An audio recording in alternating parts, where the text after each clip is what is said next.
இங்க நம்ம ஹீரோ டாய்லெட்ல இருப்பான். இப்போ அவனோட கால் கிட்ட தண்ணி வர மாதிரி இருக்கு. இப்போ கொஞ்சம் கொஞ்சமா அந்த டாய்லெட் ஃபுல்லா தண்ணி வந்து அவன் மூழ்கிற அளவுக்கு வந்துடுது. ஆக்சுவலா இது எல்லாமே ஹீரோவோட ஹாலுசினேஷனா தான் இருக்கும். இப்போ அதுல இருந்து வெளியே வர ட்ரை பண்றான். ஆனாலும் அவனுக்கு அந்த ரூம்ல இருந்து எப்படி எஸ்கேப் ஆகுறதுனே தெரியல. இப்போ அடுத்த நிமிஷம் பார்த்தா ஹீரோ மயங்கி தரையில கிடக்குறான். ஆக்சுவலா ஹீரோ ஒரு டேலண்டடான ஆளா இருப்பான். அவன் அந்த கம்பெனிலேயே ரொம்ப நல்லா ஒர்க் பண்ணுவான். இவன் நல்லா ஒர்க் பண்ணாங்கிறதுனாலே அவனுக்கு எப்பவுமே நைட் ஷிஃப்ட் ஓவர் டைம்னு சொல்லி நிறைய ஒர்க் வாங்குறாங்க.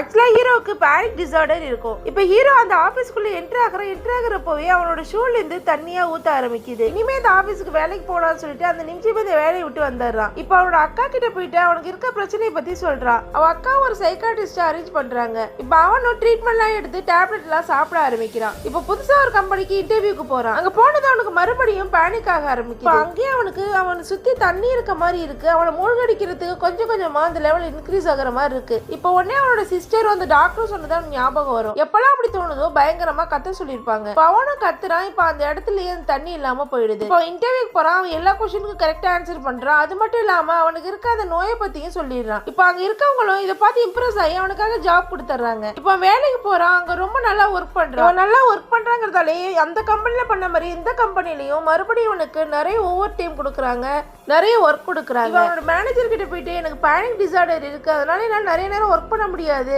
ஒர்க்கிங் ஹவர்ஸ் வரைக்கும் தான் என்னால ஒர்க் பண்ண முடியும்னு சொல்லி பாக்குறான். ஆனா அந்த ஆளு கேட்காம அவனுக்கு மேலும் மேலும் நிறைய ஒர்க் கொடுக்குறான். இப்ப ஹீரோ ரெஸ்ட் ரூம்ல போயிட்டு முகத்தை கழுவிட்டு இருப்பான். இப்ப மறுபடியும் அவனை சுத்தி நிறைய தண்ணி வர மாதிரி இருக்கு. இப்ப மறுபடியும் அவன் பயந்து கத்த ஆரம்பிக்கிறான். ஆனா இந்த முறை அந்த தண்ணி எல்லாம் போகவே மாட்டேங்குது. இப்ப அங்க 2 பிளம்பர் வராங்க. பார்த்தா அப்பதான் அவனுக்கு புரியுது உண்மையாவே அங்க தண்ணி வந்துட்டு இருக்குன்னு.